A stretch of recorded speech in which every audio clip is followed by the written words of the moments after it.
Buenos días a todos. A nombre de la Universidad Politécnica de Sinaloa, se les brinda la más cordial de las bienvenidas, agradeciendo su participación en nuestro programa Viernes de Conferencia.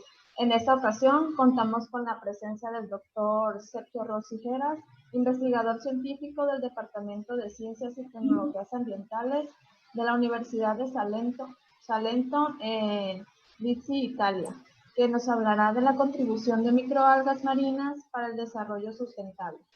Para presidir este evento nos acompaña el maestro Manuel Alejandro Lugo Villela, director de la Unidad Académica de Ingeniería en Energía de la Universidad Politécnica de Sinaloa, que nos brindará un mensaje.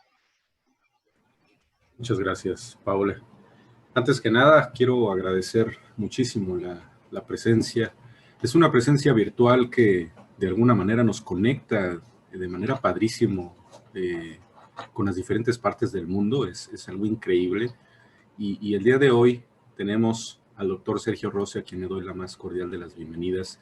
Muchísimas gracias por estar aquí, por regalarnos un momento de su tiempo, así como de su espacio, porque finalmente sé que estamos en casa y de alguna manera es ingresar a la casa de inclusive el investigador, cosa que antes no sucedía. Doctor Sergio Rossi, le agradezco muchísimo que esté usted aquí. Esperamos tener más presencia, ¿no? Que no sea la primera, y a través del doctor David Ulises, a quien yo le agradezco mucho este contacto y esperemos crear lazos de colaboración. Esto para nosotros es de suma importancia para poder avanzar y esto tiene una línea, ¿no? Una línea clara, ¿sí? Todos estamos trabajando para lo mismo y lo comentábamos al inicio, ¿no? Esta situación del calentamiento global, esta cuestión de la contaminación, esta cuestión de el poco uso, ¿sí? De las formas de energías renovables, de la forma de generar energía limpia. Y este es un tema no menor y es un tema mundial. Y el día de hoy tenemos al doctor Sergio Rossi aquí con nosotros, hablándonos justamente sobre esta parte importante, ¿sí? Entonces, doctor Sergio Rossi, no vamos a decir más. Bienvenido, muchísimas gracias. Muchísimas gracias a vosotros. A vosotros por haberme invitado, a David por haber hecho el primer contacto, también a ti, a Manuel y a todos los del equipo de la universidad. Muchísimas gracias sinceras. Es verdad, es una maravilla lo de la virtual. Yo lo he descubierto y hemos hecho charlas en todo el mundo y es muy interesante porque curiosamente esta pandemia que nos está azotando y que nos está transformando en muchos aspectos, ha tenido también un poquito este aspecto positivo de descubrir algo que algunos ya trabajaban de forma pues bastante suelta, pero otros no tanto. Y yo ahora estoy dando cursos, estoy dando seminarios, estoy dando muchas cosas. Estoy también haciendo, como la que participó el profesor Santos este otoño pasado, perdón, donde pues virtualmente cogemos varios profesores, los reunimos y hablan de diferentes temas y gente que está tal cual, en Burkina Faso, o que puede estar en la India, o puede estar en Taiwán, en China o en Australia, pues siguen la conferencia o en directo o se la escuchan después y ponen sus comentarios, hablan e incluso luego interaccionan con los profesores, porque esto lo sé de forma directa y de forma indirecta. Por tanto, muchísimas gracias. Estoy realmente muy, muy contento. Voy a ver de compartir pantalla. Exacto, condividi, vale, lo tenemos aquí. Entonces voy a daros una charla que tiene 3 partes. La primera parte es un poco, pues como es normal, una introducción general al tema, también un poco provocadora, voy a ser un poco provocativo en algunas cosas, quiero que también se discutan esos puntos si los estudiantes y por supuesto los otros profesores lo desean. Luego, el segundo bloque es un poquito, digamos, un poquito más farragoso, un poquito más pesado, porque es lo que hemos ido desarrollando tanto en la tesis doctoral de Claudio Fuentes Grunewald, que es un chileno que estuvo trabajando conmigo, como el propio profesor Santos, que estuvo trabajando también conmigo. Voy a explicar 4 cosas porque tiene un contexto todo. Ya lo veréis que al final tiene un contexto. Y luego un tercer bloque donde os voy a explicar algo que creo que os va a interesar de forma directa y de lo cual evidentemente ahora no se podrá hablar a fondo, pero Y ya te os digo ahora que creo que os puede interesar, porque es una cosa en la cual podemos colaborar podremos colaborar de forma directa. ¿De acuerdo? Entonces, bueno, tengo este título de contribución de las microalgas marinas para un desarrollo sustentable.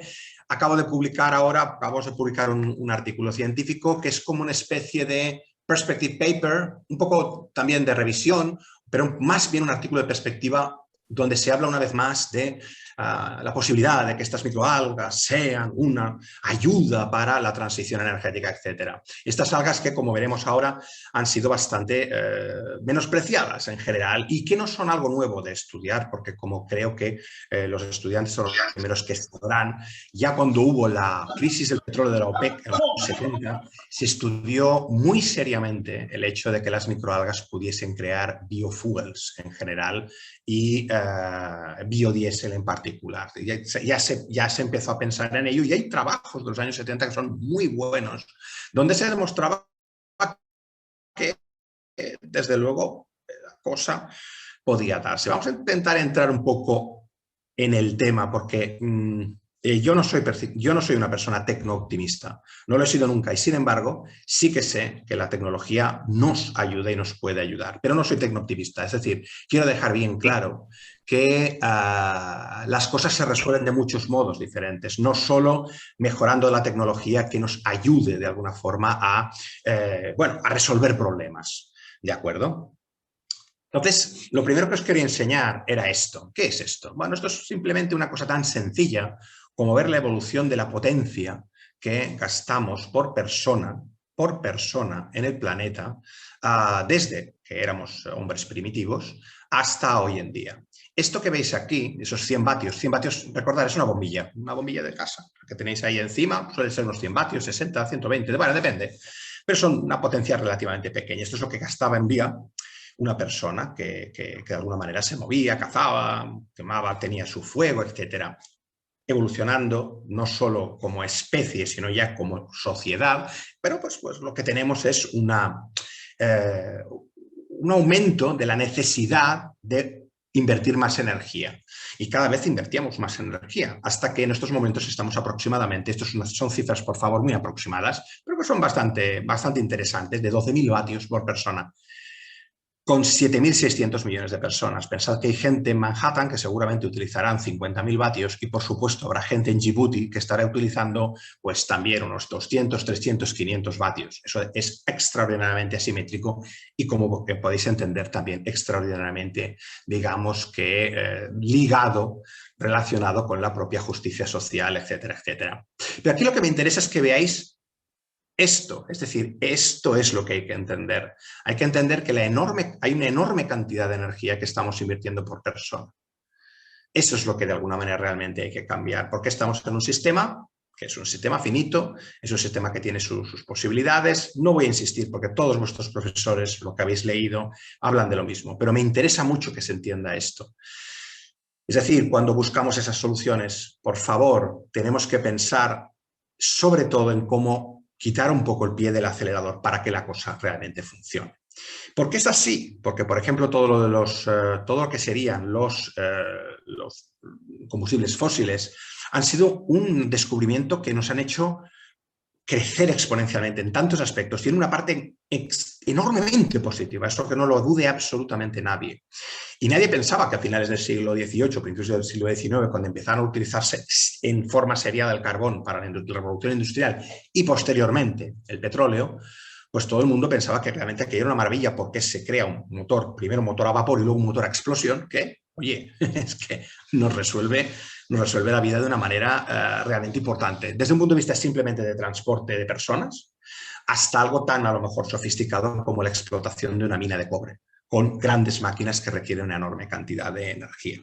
Pero tiene un efecto secundario que ya se sabía en los años 50. Yo os recuerdo de que ya empezaban a haber artículos donde se describían los potenciales efectos del CO2 y de otros gases de efecto invernadero. Pero pero es que esto es muy cómodo, esto es una maravilla. Por tanto, pues poco a poco, cuando se fue incluso a nivel de Exxon, Total, Fina, etcétera, se fueron haciendo informes internos, y todos sabéis que esos informes existen, lo han declarado y lo han reconocido sin problemas. Ya decían, chicos, esto puede llegar a ser un problema en el futuro. Sin embargo, mientras el cambio climático ha estado afectando de alguna manera a la humanidad, a la existencia, pues parece que no nos ha importado demasiado. Cuando ha empezado realmente a impactar en la economía, la gente se está empezando un poco a preocupar. No vamos a hablar del cambio climático en sí y de todos los efectos, etcétera, pero sí vamos a hablar de cómo podríamos aliviar un poco esto.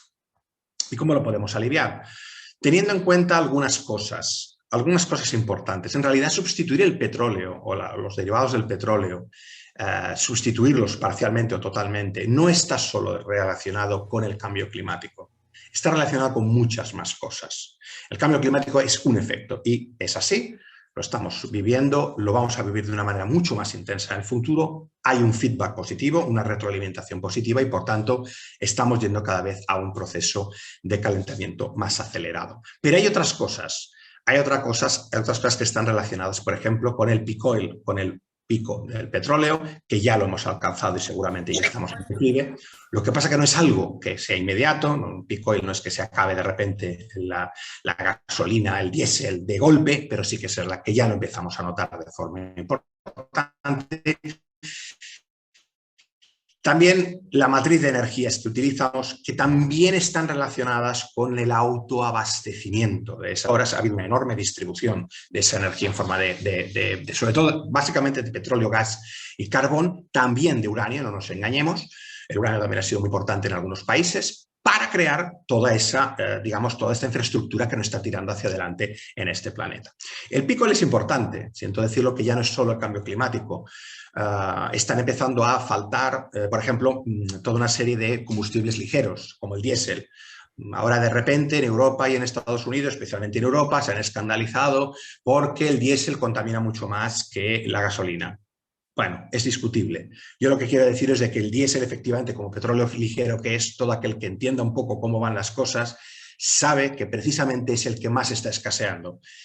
Y ese diésel, cuidado, ese diésel, por eso es importante lo del biodiesel, en principio, dentro de los biofuels, ese diésel es el que alimenta no solo los coches, alimenta los camiones, alimenta los trenes de carga, alimenta también buques, alimenta industria, alimenta muchas cosas, tractores. O sea, del diésel, de esa sangre que viene de alguna manera de la tierra, hay muchos elementos que se están alimentando. Entonces, interrumpir eso es realmente una cosa muy complicada. Por tanto, tenemos que intentar entender cuál es la crisis de las 3 Es, esta de la energía, economía y environment, o sea, lo que sería el medio ambiente. Es una crisis triple y es una crisis que ya estamos padeciendo. Ahora, quizás en estos momentos la más evidente sea la del ambiente, porque ahora todo el mundo parece que estamos como muy preocupados por ello. Yo el primero estoy trabajando en primera línea sobre el cambio climático, como veréis, pero también hay que tener en cuenta todos los factores económicos y todos los factores de escasez de energía. Por eso puede ser importante, de alguna forma, tener alternativas. Precisamente de eso es lo que quiero hablaros hoy, de la energía. Vamos a hablar de esta parte porque creo que puede valer la pena entender un poco de qué va. El mar nos puede ayudar. Yo trabajo sobre todo con el mar y el mar tiene alternativas para muchas cosas. Como sabréis, esta es la década de las Naciones Unidas de los océanos. Es la década de los océanos. Hay que darle una oportunidad definitivamente al océano, a los océanos, para que nos ayuden a salir un poco de este problema, de este atolladero en el que estamos. Y es posible, sí que lo es. Ahora bien, quiero dejar algo muy claro. Al menos es una visión que tengo yo. Las energías alternativas sirven para ayudarnos, pero no van a sacarnos del problema. Es decir, van a sustituir una serie de cosas y nos van a dar independencia energética en algunas cosas, pero no son la panacea, al menos para mí. Yo no lo veo como la panacea, sino como un sistema complejo que requiere de utilizar unas castillas para que acabe de alguna manera de funcionar el engranaje lo mejor posible. ¿De acuerdo? Primero, ya lo sabéis, grandes campos de molinos de viento. No tengo ni idea de cómo es en México, pero en la zona del Mar del Norte, por ejemplo, lo que sería entre Alemania, Dinamarca, Escocia, desde Escocia para abajo también, Inglaterra, hay ya en acto, ya no es una cosa que sea futuro, sino que es una cosa en acto, hay enormes campos de molinos de viento, de turbinas. Y están proporcionando una gran cantidad de electricidad porque es una zona donde pasa viento, es una zona somera, con poca profundidad.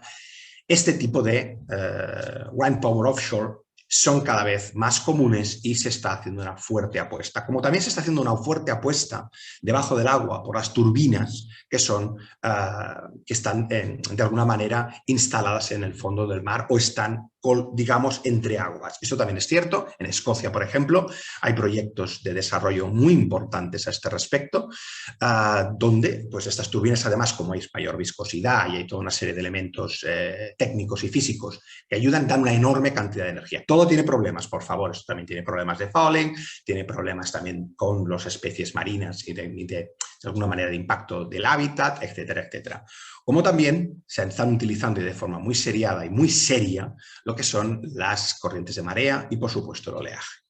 Esto no es nuevo. Yo cuando era pequeña yo veía esto. Yo ya lo veía. Yo hace 40 años tenía libros que explicaban esto como si fuese algo de ciencia ficción, pero que en realidad ya se estaba haciendo. Lo que pasa es que nadie aparentemente estaba demasiado interesado en hacer o en llevar a cabo todo este tipo de cosas de forma seriada. ¿Por qué? Porque el fossil fuels, lo que serían toda esta energía que venía del motor de explosión, era mucho más barato, era mucho más eficiente. No os engañéis, es mucho más eficiente, al menos por el momento, que lo que pueda ser todo este tipo de alternativas. Entonces, vamos a pasar a otra de las alternativas. Y la otra de las alternativas es precisamente las microalgas, nuestras amigas del Third Generation Biofuel, todos los elementos que puedan venir de las microalgas, tanto de agua dulce como de agua salada. Nos centraremos más en el agua salada, además os diré también un poquito por qué. Yo estoy mucho más interesado en las de agua salada y no es solo por el hecho de que soy biólogo marino y ecólogo marino, sino porque tiene una serie de ventajas. Este tipo de microalgas pueden ser cultivadas, se ha demostrado ampliamente, y de alguna manera pueden llegar a formar, entre otros biofuels, biodiesel. Son algas, algunas de ellas son muy ricas de alguna manera en lípidos, y estos lípidos son los que de alguna manera pueden ayudar a crear este biodiesel. Es algo importante, interesante, sobre todo porque de alguna manera en la ecuación general que tenemos, hay esta, de alguna manera, adquisición por parte del alga de CO2 a través de la fotosíntesis, que luego puede dar productos concretos como la biomasa. Dentro de esa biomasa puede dar bien carbohidratos que podrían ser utilizados para bioetanol o biometano. Puede ser toda la parte de aceites que pueden ser utilizados para biodiesel, como os he dicho, o también puede ser utilizado, incluso se está hablando también de utilizarlo como hidrógeno verde. En este caso yo creo que sería hidrógeno verde, casi verde-azul. Pero bueno, todo esto está en marcha y está más o menos funcionando. Como veremos, con mayor, menor rentabilidad, bueno, vamos a discutir un poco también esto. Sin embargo, aquí es lo que vamos a centrarnos. De alguna manera, en toda esta estructura hay que entender que la naturaleza de las microalgas son lo que hace que sean maravillosas. ¿Por qué? Pues porque tienen una relación superficie-volumen que en realidad es muy alta, tienen una gran capacidad de condensar energía en su interior, mucho más incluso que cualquier planta terrestre. Es decir, si utilizamos la biomasa como pura y dura, como elemento de transformación energética, veremos que las microalgas tienen mucha ventaja porque son seres unicelulares, no tienen que formar todas estas estructuras que en realidad pueden tener muchas ventajas como biomasa que se queme, por ejemplo, que se transforme en gas, pero no tienen, por ejemplo, tanto contenido en lípidos o no tienen tanto contenido en determinado tipo de elementos que pueden ser interesantes. Entonces aquí tenemos estos triglicéridos y estos monoglicéridos que nos sirven para formar esta fuente de energía. Ya hace mucho tiempo que se estudia esto, no hay nada realmente muy nuevo. Lo que sí que hay que optimizar. Ahora os explicaré un poco cómo nosotros de alguna forma fuimos paso a paso demostrando que la optimización es posible. Entonces, en toda esta ecuación ya veis aquí que hace tiempo que se estaba trabajando sobre dos tipos de bioreactores en general. Uno sería lo que se llaman open systems, que serían sistemas como canales, como flumes, donde tú tienes expuestas a tus microalgas y se va generando una biomasa que tú luego extraes y explotas. Son baratas en comparación del otro, que serían los closed systems, que serían los bioreactores cerrados. Ventajas, desventajas. Estoy bastante convencido que todas estas cosas ya más o menos os las han explicado. Desde las desventajas del Open Rates, como por ejemplo, que es los Open Systems, que por ejemplo es que se contaminen, es más difícil que se decontamine, por ejemplo, un bioreactor cerrado, hasta el hecho de que es mucho más barato hacer un Open Rates que no utilizar, por ejemplo, estructuras o bien de metacrilato o bien de vidrio incluso, o de determinado tipo de elementos transparentes de origen plástico que pueden llegar a ser más caros y pueden llegar a costar más dinero. Entonces, sabemos de que esto existe, sabemos de que se puede cultivar y sabemos que tiene un rendimiento. La pregunta siempre es la misma y es una pregunta que además me plantearé un poco de forma recurrente. Bueno, maldita sea. Entonces, si se puede extraer biodiesel, ¿por qué no tenemos este biodiesel de microalgas en mi gasolinera? ¿Por qué no lo estoy utilizando para mis tractores? ¿Por qué no lo estoy utilizando de una manera pues, sistemática? Y un poco la respuesta es que, a pesar de que hay toda una serie, esto es un dibujo que sale en el artículo de David, muy bonito, en uno de los primeros artículos que tuvo en el 2015, un poco es porque es un buen sueño, pero que tiene unos costes bastante elevados. Mirad, ¿qué estamos viendo aquí? Aquí lo que estamos viendo, ¿de acuerdo? Es un bioreactor que tiene unas microalgas, ¿de acuerdo? Estas microalgas producen una biomasa que luego puede ser parcialmente recuperada para volver a crear otra biomasa. Se hace el harvesting, se hace la recolecta de las algas que sirven para hacer una extracción de aceites. Esos aceites se transforman en biodiesel que luego pueden ser utilizados, por ejemplo, para el transporte, pueden ser utilizados para la agricultura, pueden ser utilizados para muchas cosas. Incluso en algunas ocasiones se podría utilizar para calefacción. Se supone, cuidado con esto, que no es tan claro, no es tan claro en el sentido de que hay muchos factores asociados, que claro, como tú captas CO2 y luego lo quemas y sale CO2, es cero. Mentira, no es verdad, no es exactamente así, ¿de acuerdo? Porque hay muchos factores que están de alguna manera interactuando. Luego, una parte de esta biomasa que no se transforma en biodiesel, estas microalgas, se puede de alguna forma transformar a través de digestión anaeróbica, se puede transformar ayudado con glicerina en biogás. Fijaros, ¿cuál es el sentido de todo esto? Bueno, el sentido es intentar cerrar un poco el círculo y que este propio biogás le dé la energía suficiente a toda la planta para poder subsistir. Es decir, que tú puedas prácticamente subsistir de forma independiente, cosa que evidentemente, como podéis comprender, no es exactamente así. Se necesita y se requiere, como veremos, toda una serie de factores energéticos bastante considerables para que esto funcione de una manera, digamos, como un reloj. No funciona como un reloj, pero realmente podría ser optimizado. Entonces la pregunta vuelve a ser un poco ¿por qué? ¿Por qué? Y el por qué lo tenéis un poquito aquí. Este es el artículo que publicamos hace poco, que es como está este perspective paper, donde estábamos hablando un poco de estos factores favorables y desfavorables. Las microalgas tienen como favorable el hecho de que hay una captación de CO2, eso es muy bueno. De alguna manera tienen una regulación térmica que es bastante variable, como veremos, es decir, pueden vivir en ambientes de temperatura oscilante y, por tanto, pues tampoco necesitamos unas condiciones estrictas de temperatura, incluso de luz. No, pueden hacerlo, digamos, al aire libre. Son energéticamente muy eficientes, no lo dudéis. Dentro de todo lo que son las biomasas, incluido el oil palm, por ejemplo, son muy eficientes. Por lo que lo explicaba antes, pueden purificar, pueden ser utilizadas como purificadoras de aguas de residuales, por ejemplo. Esto también se está haciendo ya, no es una cosa sino que se está haciendo. Hay muchos estudios y realmente hay algunos que son muy buenos.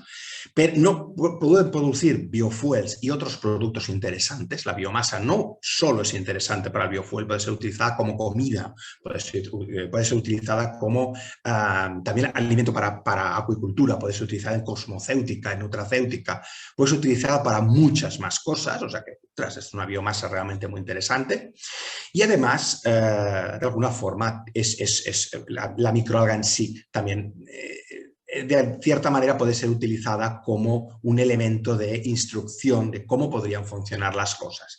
Pero también tiene desventajas. La primera es toda la parte técnica, no es sencillo, no es tan sencillo. Sí, güey, es español el vato. Hacerlo a gran escala, o sea, hacer el upscaling siempre se ha demostrado que es bastante complicado. Se requieren muchos medios, se requiere de alguna manera pues toda una serie de elementos que dificultan de alguna forma la producción de esta biomasa. Tiene costes elevados. Esto es una cosa que es bastante importante de remarcar. Precisamente el hecho de que tú tengas, yo no sé lo que está costando ahora en México, pero aquí pues te está costando 1,50 € más o menos el litro de gasoil, ¿vale? Esto es gasoil que viene directamente de fossil fuels, digamos que de explotaciones petrolíferas, pero bueno, es que el otro, el biodiesel de tercera generación, hecho esos cálculos, te podría llegar a costar en estos momentos casi 2 €. Nadie va a ponerse ese biodiesel en su coche. Nadie lo va a hacer, porque todavía el petróleo es suficiente, la estructura del petróleo está suficientemente extendida, es suficientemente eficiente y barata como para que no convenga. Luego veremos que puede que sí que convenga, pero veremos el porqué. Ahí está el hecho de que hayan toda una serie de regularizaciones políticas y de alguna manera de impedimentos. Políticamente no interesa todavía esto empezando a interesar ahora de una forma más franca. ¿Por qué? Porque se está demostrando que creación de esta biomasa, creando este biofuel, puedes de alguna manera parcialmente, cuidado con esto que también es importante, parcialmente independizar determinado tipo de estructuras. Es decir, puedes crear un biofuel que haga que un 40% de tu energía que depende de combustibles fósiles sea sustituida por este tipo de material. Por tanto, oye, pues una cosa que tiene su interés. También es verdad que la percepción de la tecnología no es precisamente muy amigable. La gente no acaba de entenderla, la gente no la apoya, es decir, grandes inversiones no están habiendo porque las propias personas los propios inversores no acaban de entender muy bien cómo funciona todo esto. Y es difícil demostrar en estos momentos que puede ser algo realmente positivo respecto al cambio climático. Porque por mucho que tú digas que sí, que está sustituyendo el biodiesel, etcétera, somos seres muy prácticos y las personas, como os he dicho antes, prefieren 1000 veces más. Pues mira, ¿sabes qué? Pago 1,50 en vez de pagar 1,91.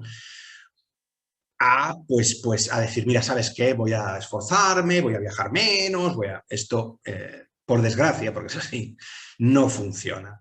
¿Cambiará cuándo? Cambiará cuando nos demos cuenta que realmente necesitamos una fuente que sustituya al diésel que no nos va a llegar.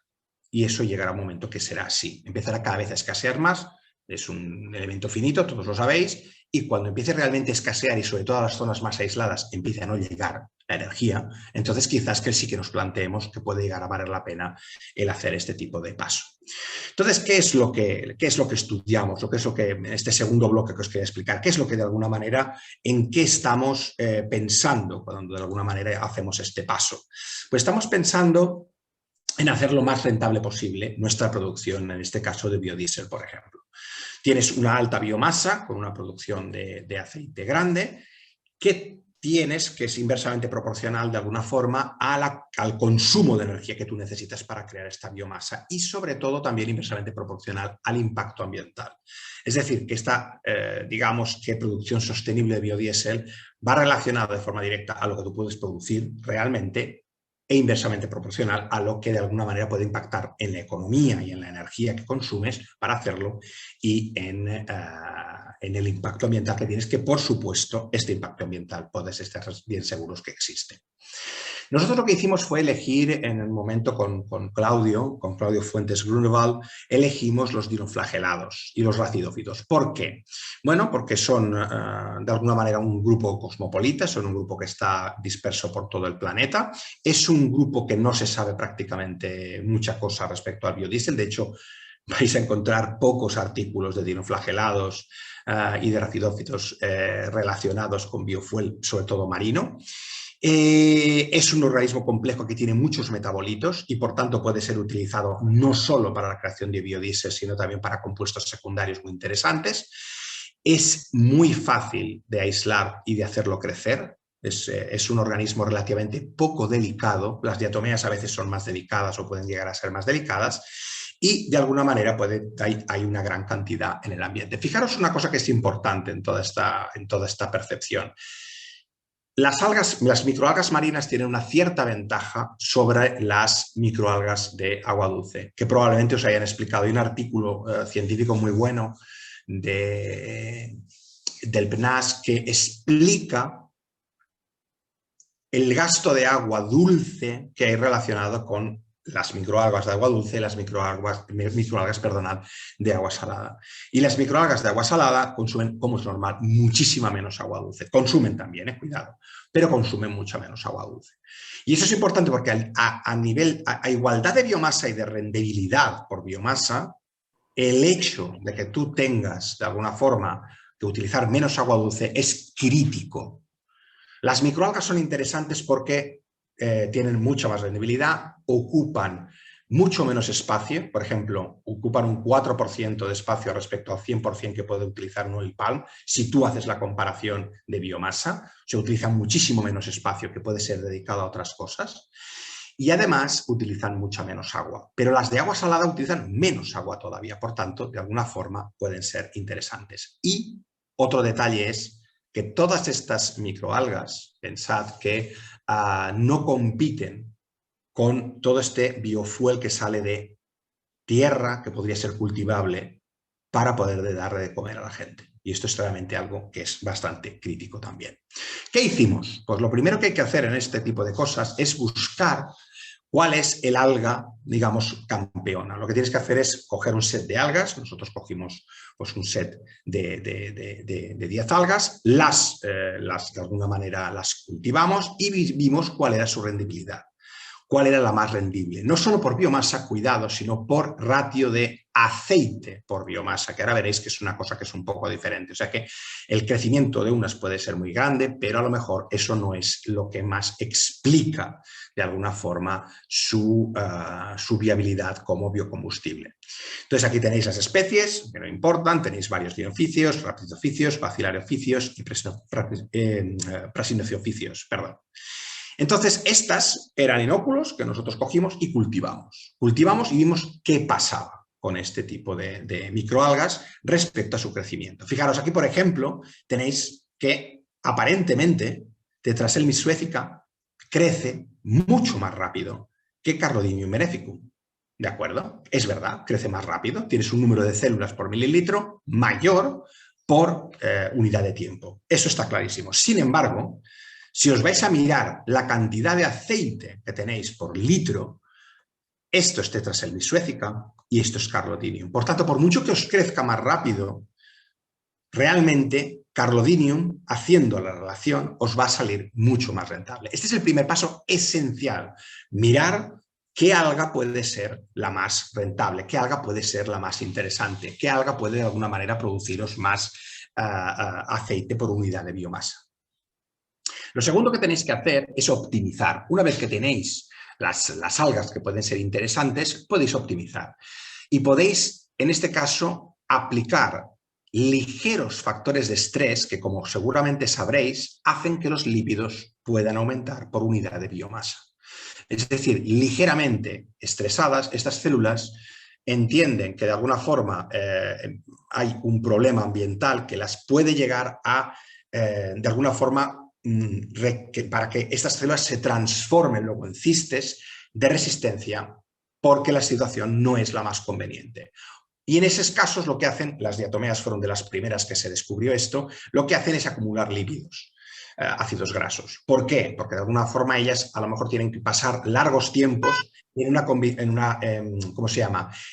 condición de desventaja desde un punto de vista ambiental. Muy bien, entonces lo primero que hacemos, lo segundo que hacemos es mirar qué factores pueden de alguna manera hacer que haya más lípido por unidad de biomasa en la misma célula. Lo que hicimos en este caso fue disminuir ligeramente los nutrientes, ¿vale? Y aumentar un poco la temperatura, no demasiado, no para matarlas, pero aumentar un poquito la temperatura.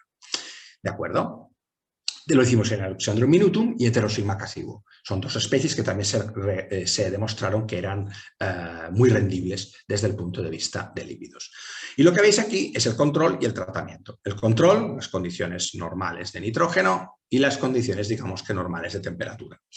Cuando bajamos un poquito el nitrógeno y aumentamos un poquito la temperatura, realmente a lo largo del tiempo, como lo podéis ver aquí, la cantidad de triacilglicéridos, que es esto de aquí, TAG, aumentó de forma bastante considerable. Fijaros que realmente las células por mililitro tampoco cambiaron muchísimo, no fue un cambio tan drástico en las dos especies. Sin embargo, lo que era la concentración de lípidos definitivamente sí cambió, y cambió de una manera bastante considerable. Por tanto, aquí tenéis, ¿vale?, lo que vimos en el control, y esto que se ve aquí, ¿de acuerdo? Es una coloración que se llama rojo del Nilo. Esta coloración nos indicaba que de alguna manera habían más lípidos en las células. Y esos lípidos además los contabilizamos a través de espectrofotometría y, por supuesto, de cromatografía de gases para ver, bueno, cuántos lípidos habían por unidad de biomasa. Por tanto, segundo paso, optimizar la producción de biofuel o que puede ser en este caso de biodiesel, a través de este tipo de procesos. Y la tercera, bueno, la tercera de alguna manera demostrar que estas algas eran capaces de alguna manera de funcionar tanto en condiciones controladas, indoor, como condiciones no controladas. ¿Por qué? Porque evidentemente está claro de que si tú utilizas, si tú haces posible que estas algas estén en el exterior, ya te vas a ahorrar el control de temperatura y el control de luz, de luminosidad. Va a funcionar todo de una manera bastante más, entre comillas, natural, ¿de acuerdo? Entonces, la pregunta un poco era, ¿esto es posible? Fijaros, aquí lo que hicimos fue algo también relativamente sencillo. Es coger los bioreactores exactamente iguales, los metimos en unas condiciones controladas, con condiciones indoor, donde teníamos una capacidad de luz 12 horas de luz y 12 horas de oscuridad.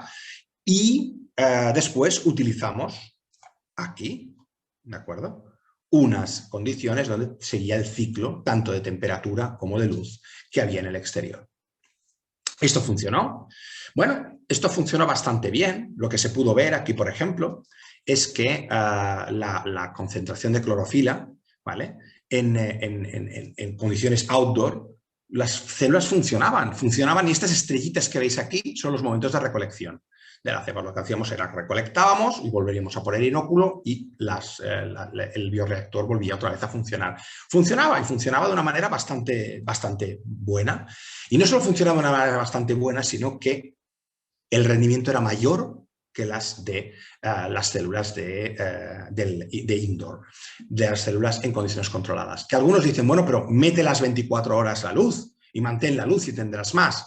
Sí, pero no, porque eso implica un gasto energético excesivo. Es decir, si vosotros no tenéis que pensar en algo, ¿cómo diría yo? No podéis pensar solo en, como diría yo, en el rendimiento del alga a pequeña escala. Vosotros tenéis que intentar meteros en la cabeza de alguien que quiera hacer esto a gran escala. Entonces, nosotros lo que hicimos fue decir, bueno, de acuerdo, lo que haremos será poner 12 horas y 12 horas, mantendremos evidentemente un ciclo para ahorrar un poco, al menos, la parte energética que venga por parte de la luz.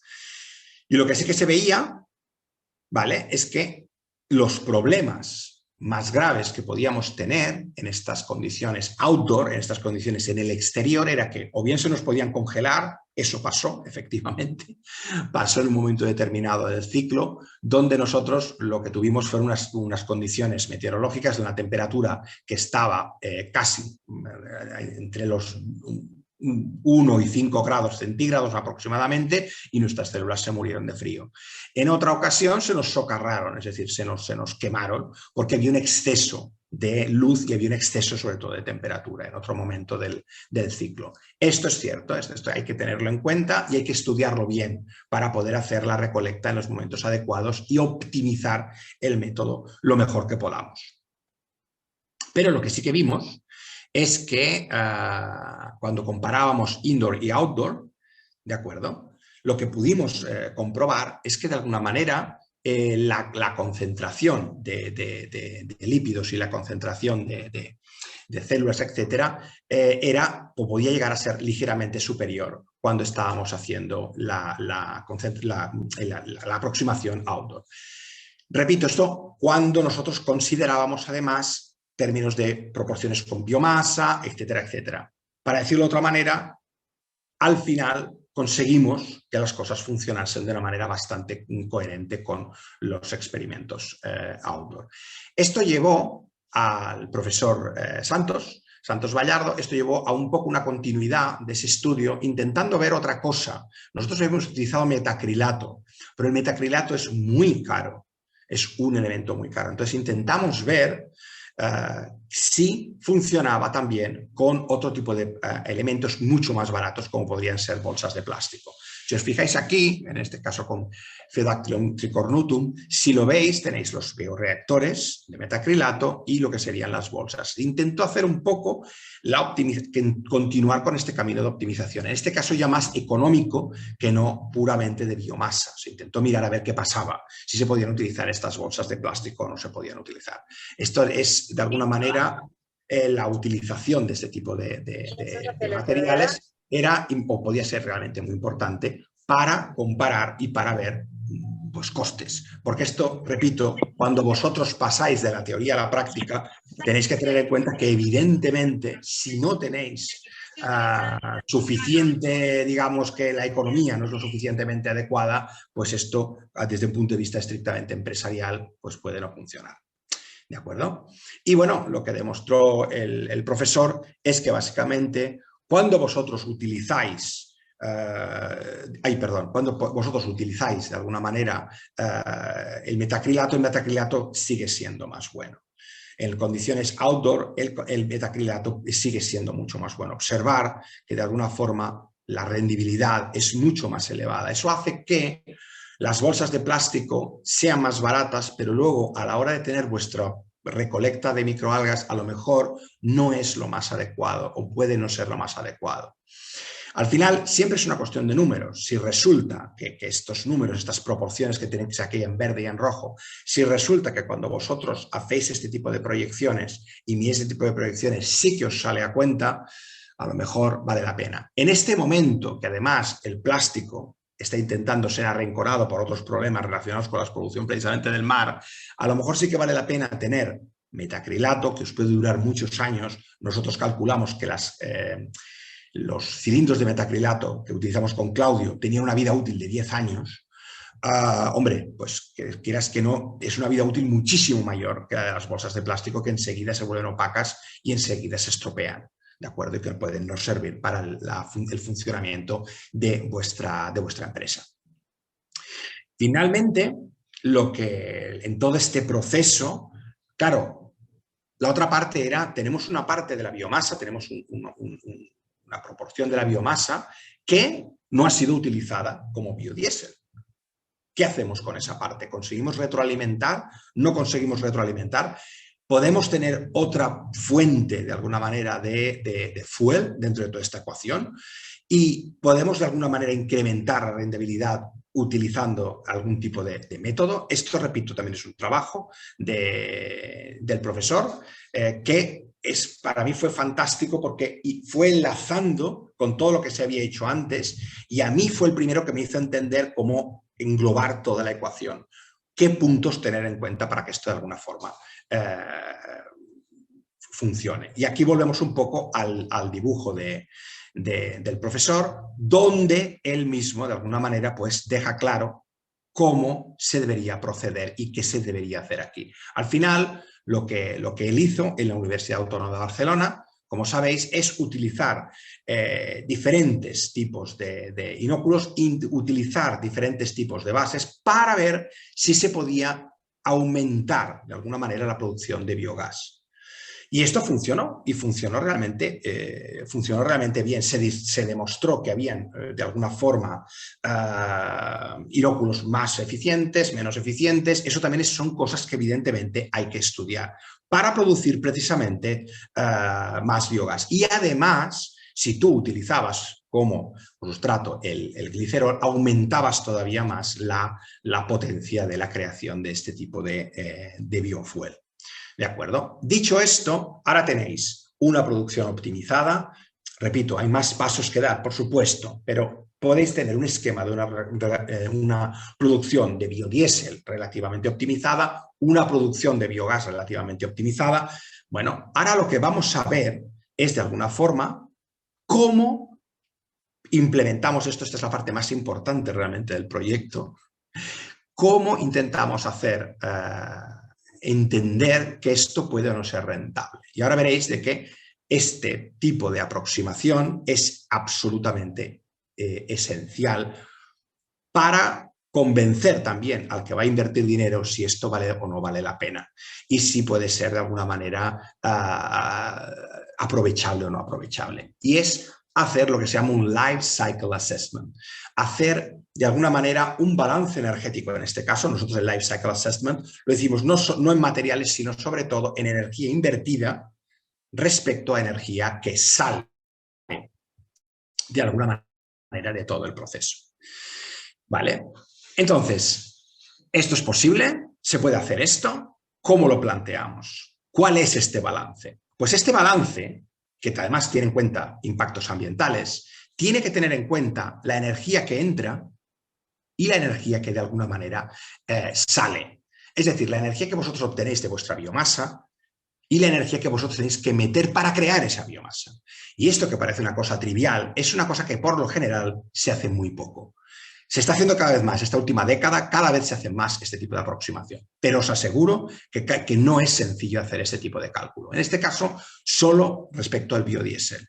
Probablemente si hubiésemos añadido el biogás, a lo mejor hubiese cambiado un poco la ecuación, porque lo que sí que os puedo decir es que cuando lo miramos, nos dimos cuenta de que la cantidad de energía que invertíamos era ligeramente superior a la cantidad de energía que nosotros estábamos de alguna manera produciendo. O sea, en pocas palabras, lo que producíamos no compensaba lo que nosotros estábamos invirtiendo. Sin embargo, lo que sí que es verdad es que detectamos, y esto es lo importante, cuáles eran los fallos. Los fallos eran la bomba de aireación, por ejemplo.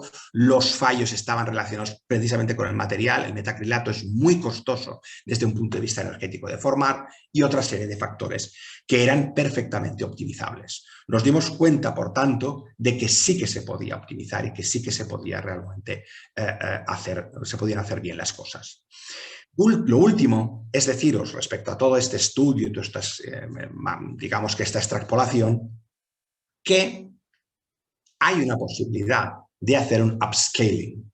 Y este upscaling nosotros demostramos que si tenéis una casa con biodiesel, de alguna manera que sea capaz de producir su propio biodiesel, vais a necesitar, teniendo en cuenta un consumo en gigajoules de 178 gigajoules en esa unidad familiar, ¿de acuerdo? Vais a necesitar 0.11 hectáreas. Entonces, esta es una ecuación que es soportable, tanto desde el punto de vista del agua requerida, también lo que sería de alguna manera, pues, ¿cómo se llama? Las emisiones de gases, en este caso de captación de gases, etcétera, etcétera. El problema es cuando tú empiezas a hacer el upscaling real. Si tú tienes, por ejemplo, 10.000 casas, la cantidad que tienes de la cantidad necesaria, de alguna manera, de terreno que tú necesitas, puede llegar a ser de 1.250 hectáreas. Es mucho, es muchísimo. Y por tanto, nos dimos cuenta que para mantener 10.000 casas con el biodiesel que estábamos produciendo, digamos que había realmente un problema. Por tanto, este tipo de cosas son las que te llevan a optimizar, porque probablemente con procesos de optimización se obtendría una disminución de la cantidad de tierra necesaria para poder hacer este tipo de cultivo de microalgas. Pero esos son factores, repito, que hay que tener en cuenta. Hay que tener en cuenta, como os he dicho, no solo el proceso de laboratorio, hay que tener el proceso socioeconómico y sobre todo también cuál es el coste ambiental y el coste de ocupación de espacio, consumo de agua, etcétera, etcétera, que podéis tener. Por último,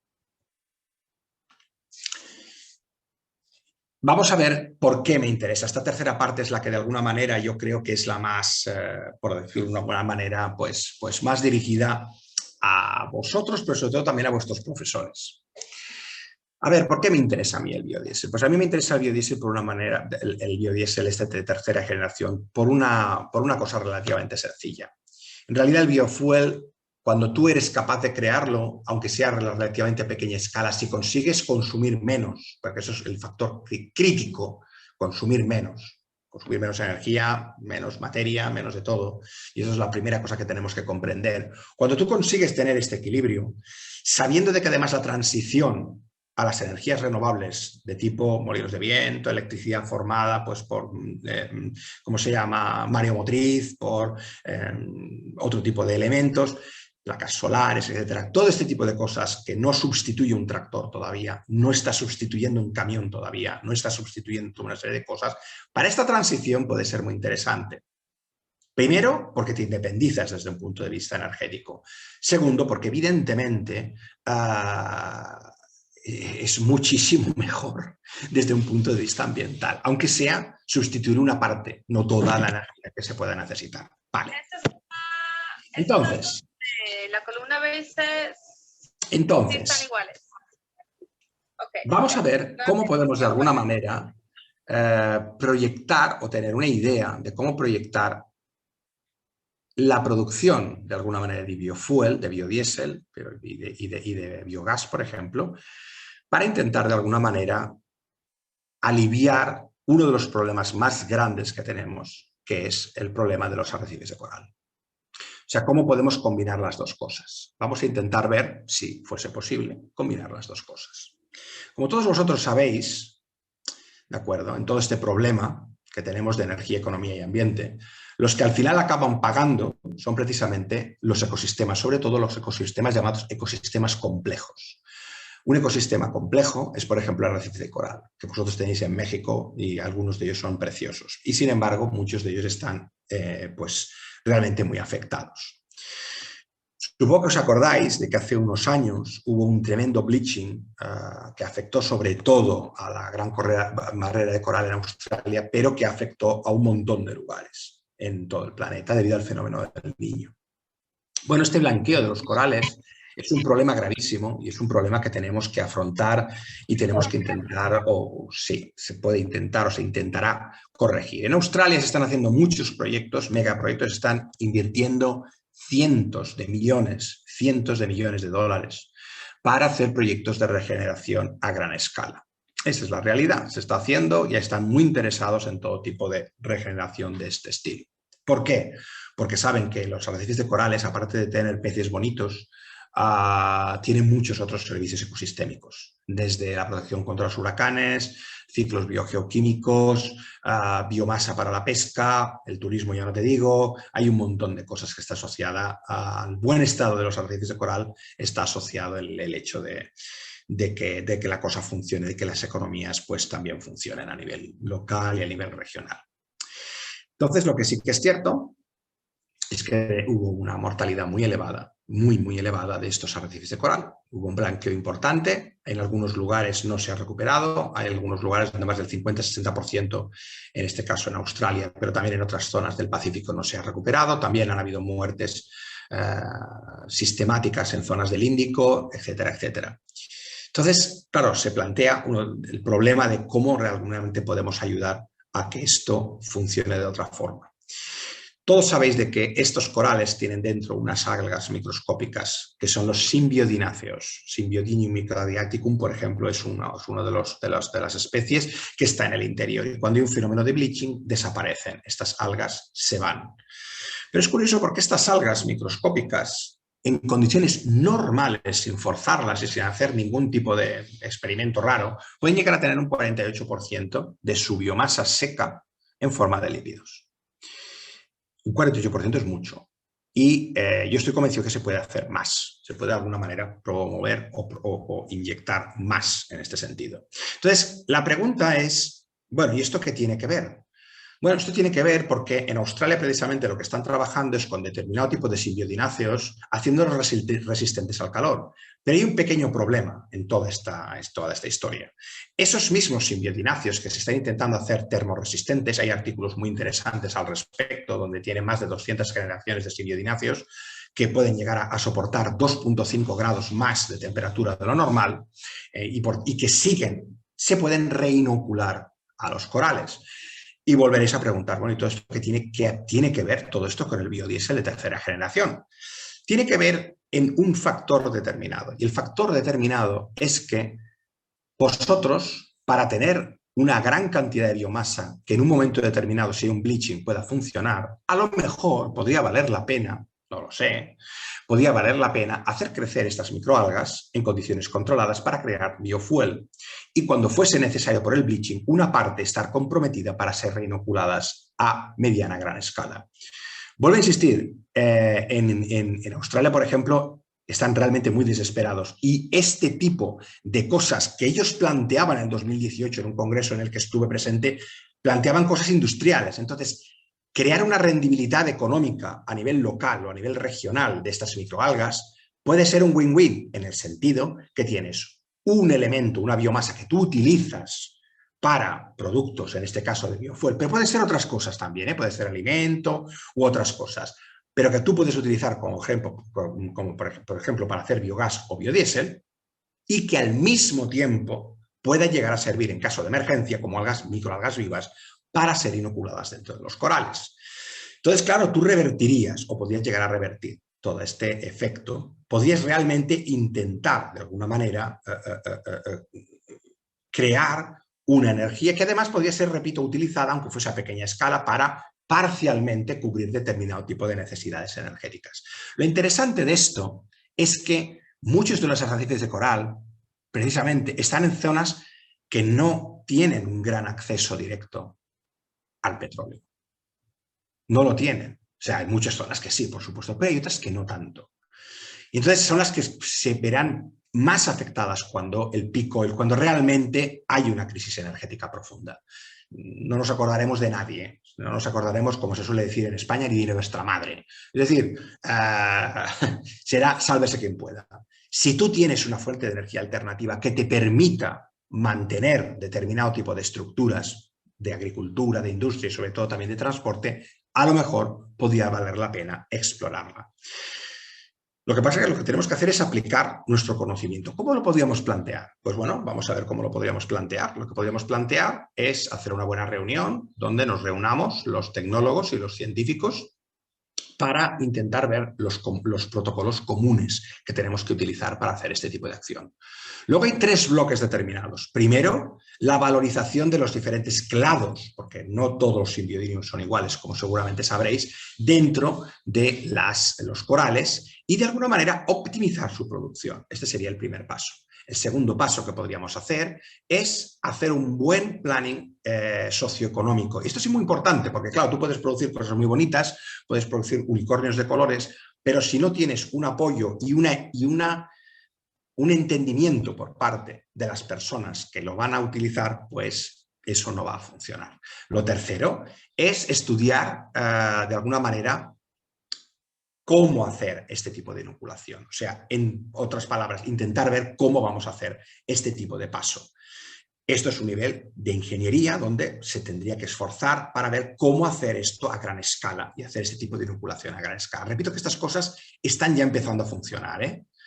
¿Vale? Este es el primer paso que tendríamos que dar. ¿Cuál sería el segundo paso? Pues evidentemente una estimación de la productividad a gran escala, tanto de biogás como de biodiesel, y la implementación en bioreactores.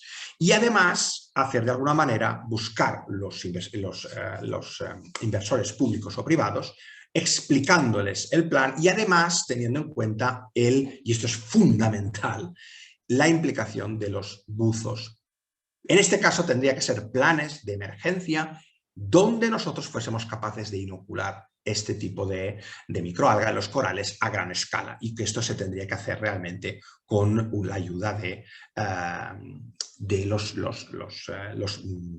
centros de buceo o creando las condiciones con buzos profesionales, etcétera, etcétera.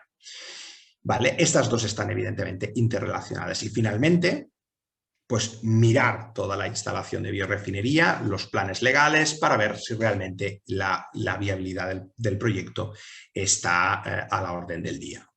¿De acuerdo? Pero todo esto tiene que ir acompañado de una cosa que es fundamental, que es esta, que es lo que os he dicho antes, el Life Cycle Assessment. Tienes que entender si lo que estás haciendo desde un punto de vista energético y económico y material, las tres cosas, es rentable o no. Y bueno, pues puedes hacer un plan de 3 años donde hagas, por un lado, la optimización de Cydiodinium, los experimentos para la recuperación del coral y también el Life Cycle Assessment. Y, por supuesto, ir poco a poco escalando esto hasta conseguir un producto final. De esta manera, al final, lo que tendría sería ayudar al mantenimiento de los aceites de coral, pero también tendrías un producto energético viable. Es una propuesta, es una posibilidad. ¿De acuerdo? Todas las herramientas las tenemos. Os lo puedo asegurar. Lo que pasa es que tenemos que aplicarlas. Gracias. Muchas gracias por su participación, doctor Sergio. En este momento iniciamos con la sesión de preguntas. La audiencia puede realizarlas vía chat o prendiendo su micrófono.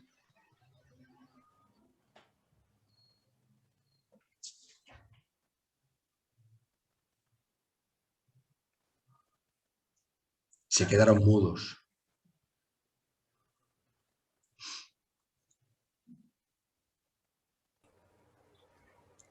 Bueno, de entrada, doctor, muchísimas gracias. Excelente.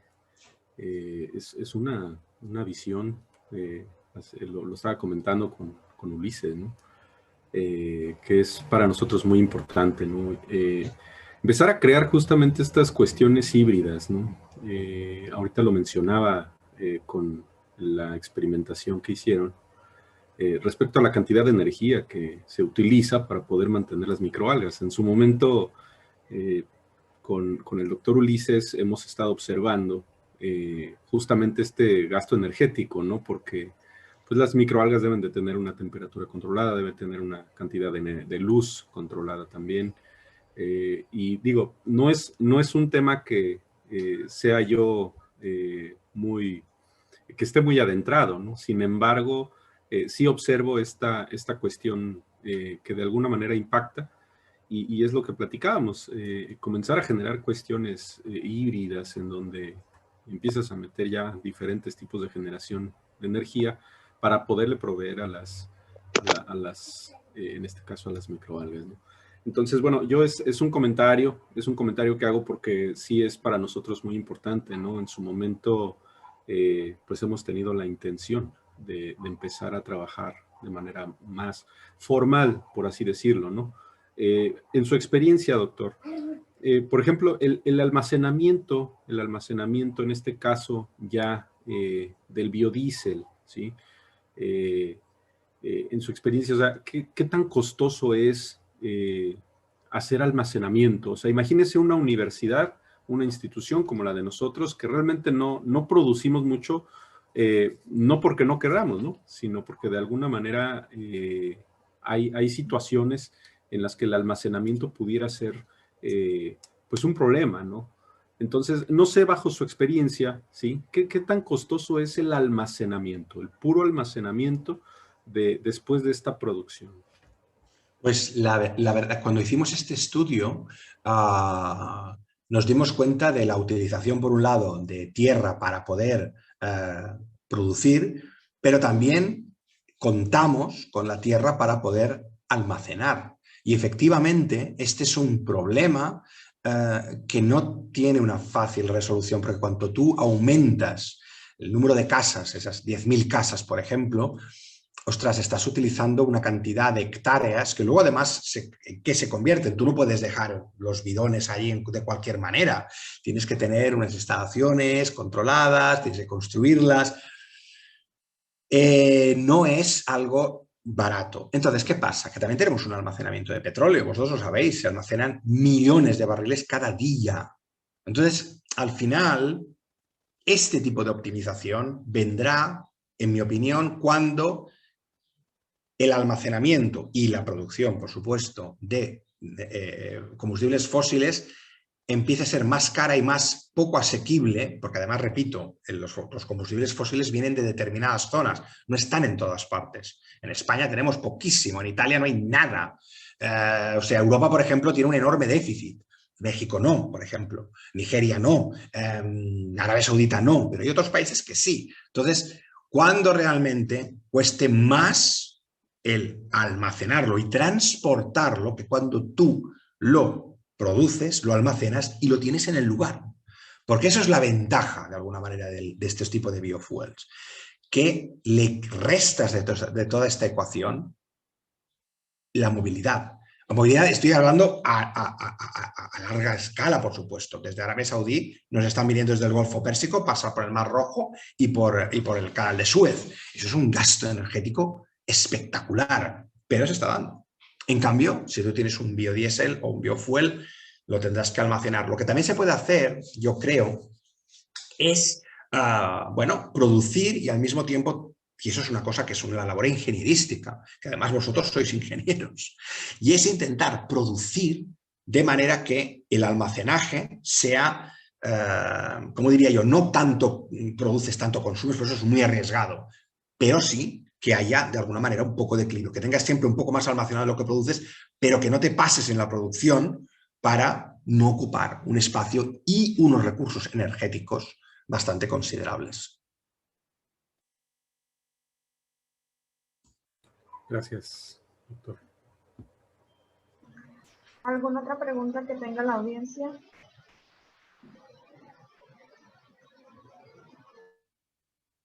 Adelante, jóvenes, pregunten. Yo quiero saber si puede la nanotecnología participar en ese tipo de proyectos y cómo la podríamos aplicar. Pues ahí me pillas, porque no lo sé. Es decir, yo soy básicamente biólogo marino y ecólogo. Toda la parte de la nanotecnología te reconozco que es un mundo bastante distante. Pero estoy convencido de que sí, de que probablemente sí.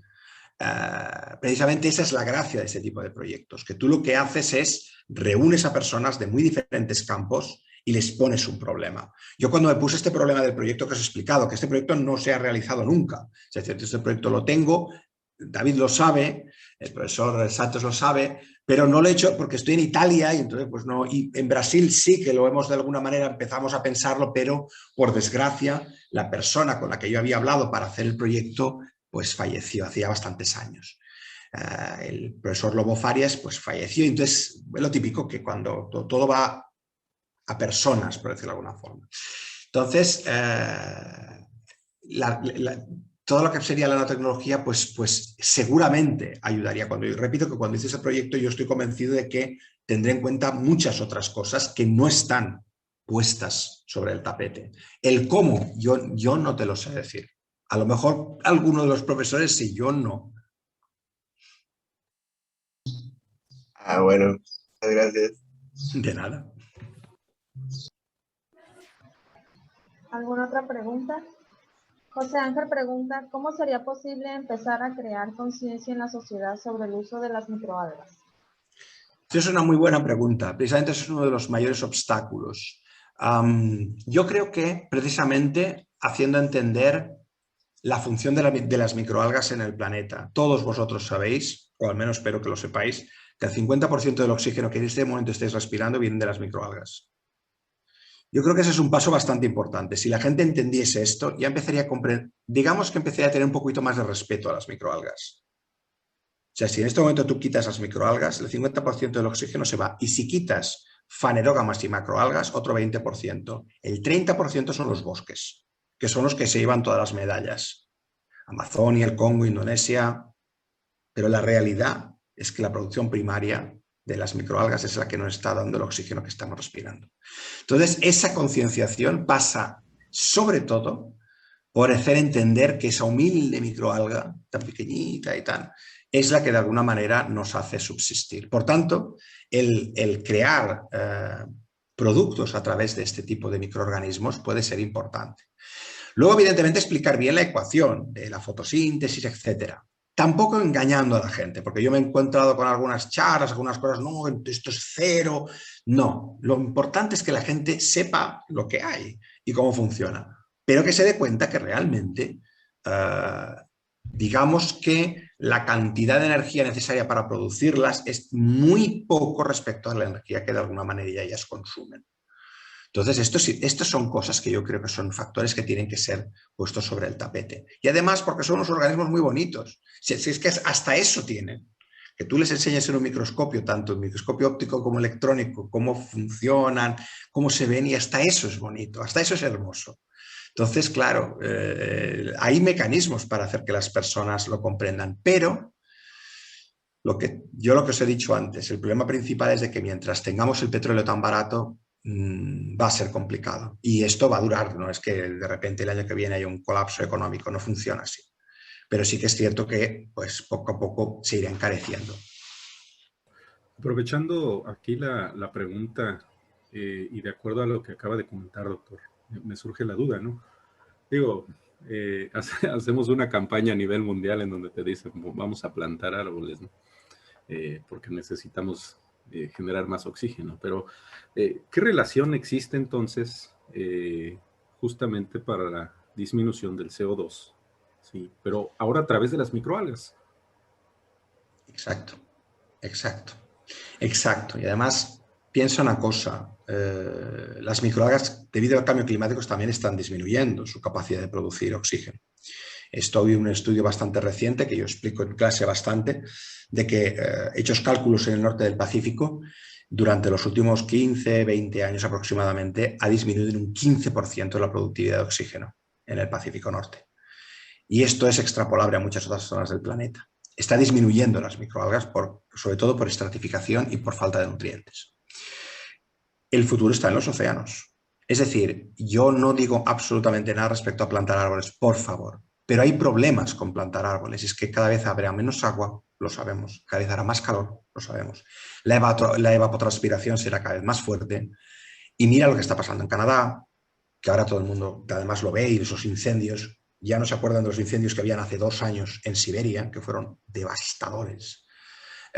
¿Por qué? Bueno, pues porque hay un cambio climático que aumenta la temperatura, que aumenta la sequedad, que aumenta las condiciones de sequía y que, por tanto, esas enormes biomasas forestales se queman y emiten CO2. Repito, no es que no se tengan que plantar árboles, al revés, son muchas respuestas al mismo tiempo, pero en el océano está la respuesta de regeneración del planeta, y la captación del CO2 yo creo que está en lo que dices tú también. Es decir, cultivo de microalgas a gran escala, macroalgas también, y por supuesto restauración, que es una de las cosas que yo estoy trabajando mucho, de organismos que capten CO2 como los corales, las gorgonias, esponjas, etcétera, etcétera.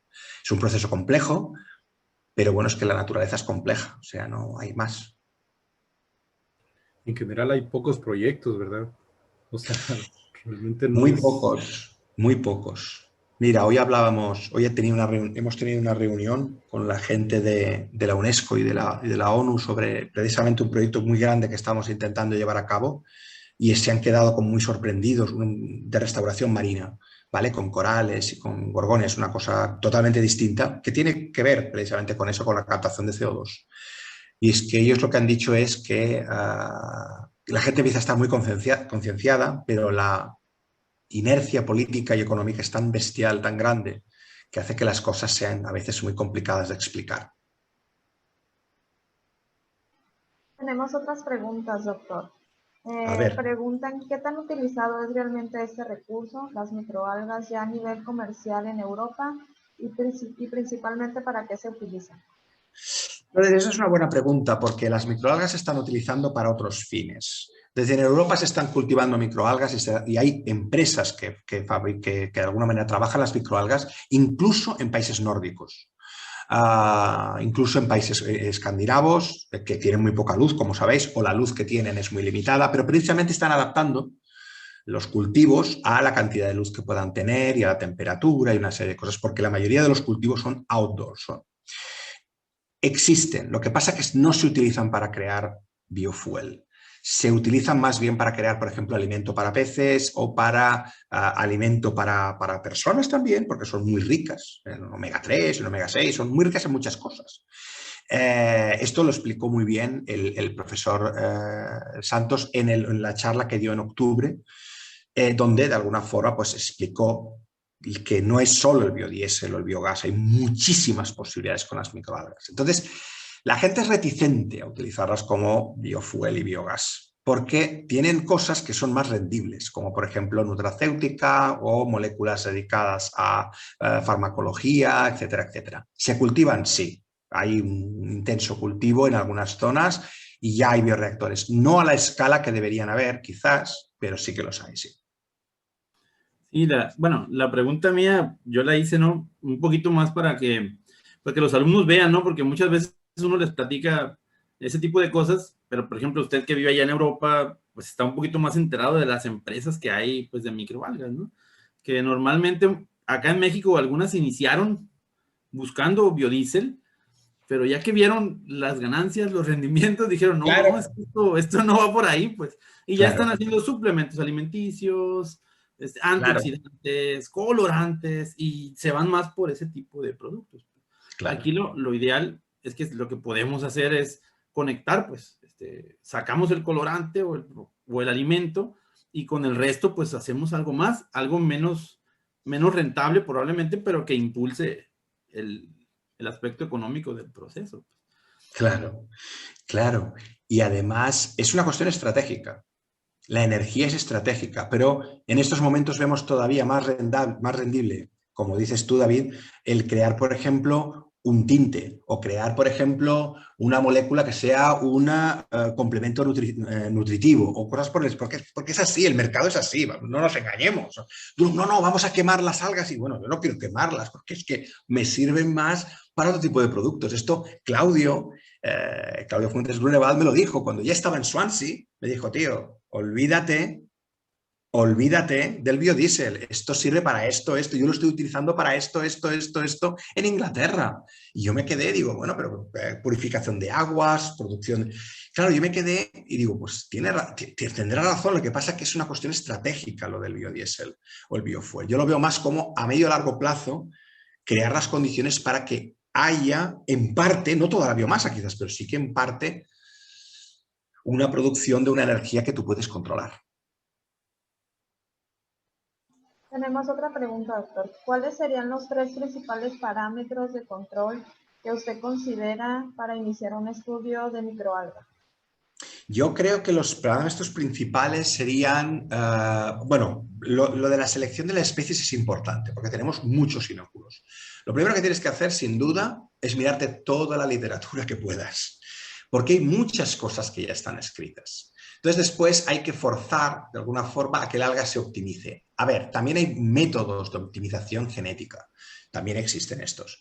Esto que yo os he explicado ha sido un método de optimización que cualquiera puede hacer. Esto de bajar ligeramente los nutrientes y aumentar ligeramente la temperatura. La turbulencia para según qué algas también puede ser importante para que aumente la productividad. Y por supuesto el intentar de alguna manera controlar, entre comillas, la luz, incluso en condiciones outdoor.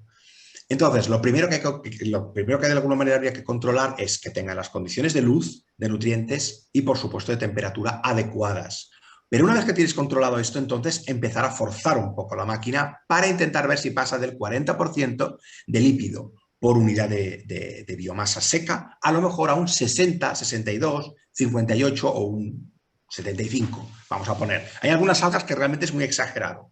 Por tanto, aparte de hacer el screening de las algas, que es muy importante, probar varias en las mismas condiciones, luego cuando ya tienes 2 o 3 que más o menos funcionan, ataca la parte sobre todo de luz, temperatura y nutrientes. Hay más, también repito que también hay turbulencia, hay también de alguna manera el movimiento. Vale, pero estas 3 son fáciles, son sencillas. Tenemos otra pregunta. ¿Cuánto sería realmente la inversión económica para empezar a producir biodiesel? Esta es una muy buena pregunta. Mira, un bioreactor que podría servir para abastecer una casa todo el año, está costando unos 25.000 euros, que En pesos mexicanos, ahí ya no me acuerdo. Si estuve viviendo 2 años en México yo, esto David lo sabe. Y ahora no me acuerdo cómo se convierte. Son, a ver, déjame pensar, 25.000 euros, 10.000. Bueno, a lo mejor alguno ha hecho el cálculo ya con Google, a que os estoy dando tiempo. Pues, a ver, es relativamente barato. Es una inversión así. ¿Cuánto dijo que era por hacerlo?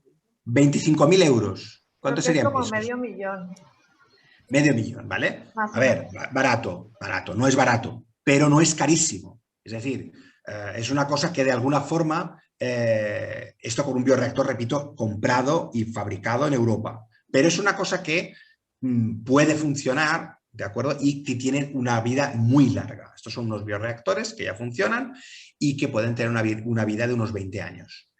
¿Qué quiero decir con esto? Que luego tú tienes que hacer el harvesting. Y estos son bioreactores además muy eficientes porque son cerrados. También lo puedes hacer con bioreactores, lo que os he dicho antes, los race ponds, también lo puedes hacer así. Hay mucha gente que lo hace así y es mucho más barato. Eso te puede costar unos quizás 6.000-7.000 euros el hacer un race pond para la misma cantidad de biomasa. Ahora, no es solo crear el bioreactor, es mantenerlo, y eso ya requiere personal, es el inóculo, la electricidad para las bombas de aireación, y bla, bla, bla, y bla, bla, bla. Entonces, eso es lo que hay que sumar cuando se hace todo el estudio. Por tanto, no son solo los 25.000 euros del reactor que te traen y te lo instalan, ¿eh?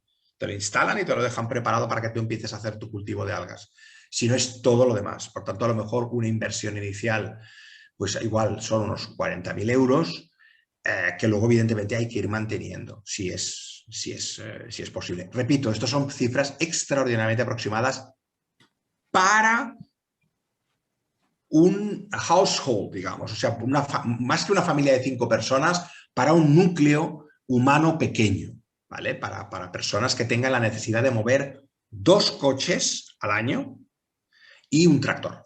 Y calefacción, porque nosotros, como estábamos en el norte, los cálculos los hicimos, digamos, en zonas templadas, también calculamos la calefacción de la casa y de las instalaciones. Tenemos otra pregunta, dice, ¿a qué se debe la falta de nutrientes en el océano?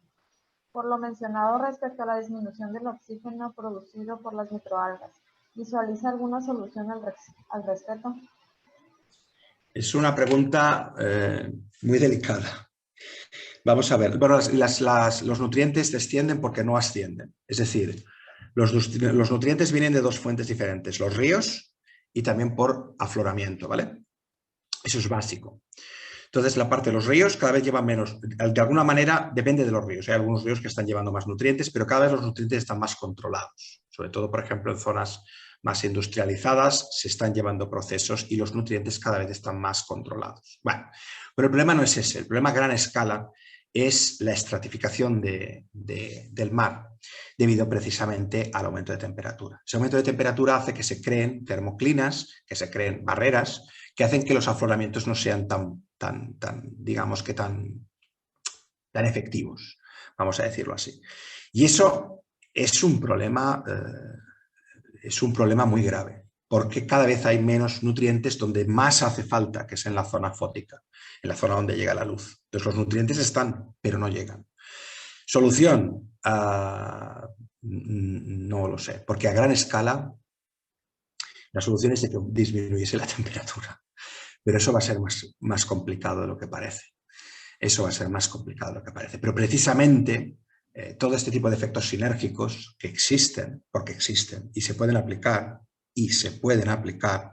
ayudarían a que todo este feedback positivo se disminuyese. O sea, que nunca nadie os diga que no se puede nada de nada, que ya es igual, porque la realidad es que si nos espabilamos en esta década, yo creo que lo que pasa es que tiene que ser diferente. Digamos que lo estamos haciendo todavía de forma demasiado tímida.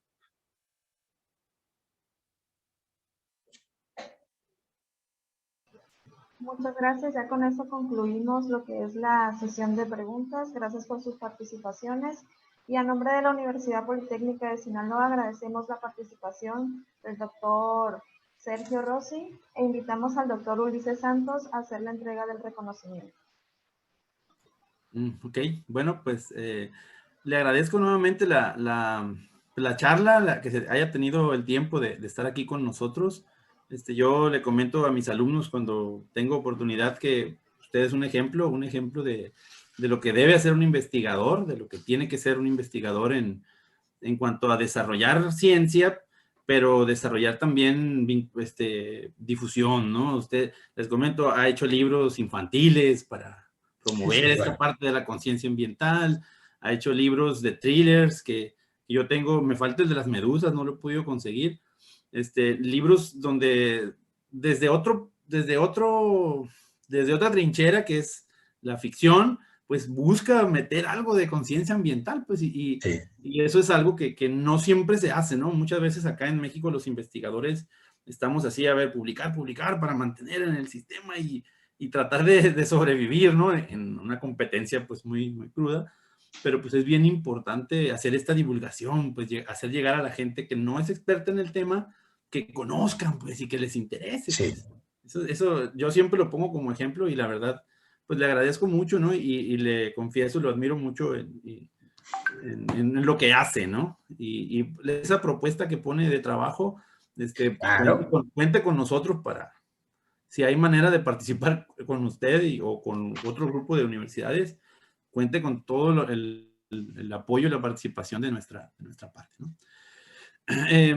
Bueno, voy a hacer lectura del reconocimiento. La Universidad Politécnica de Sinaloa otorga el presente reconocimiento al doctor Sergio Rosieras por su valiosa participación como ponente de la conferencia Contribución de las microalgas marinas para un desarrollo sustentable, impartida a la comunidad universitaria de esta casa de estudios en el marco del programa Viernes de Conferencias, a través del programa educativo de Ingeniería en Energía, transmitida en Mazatlán, Sinaloa, el 9 de julio del 2021.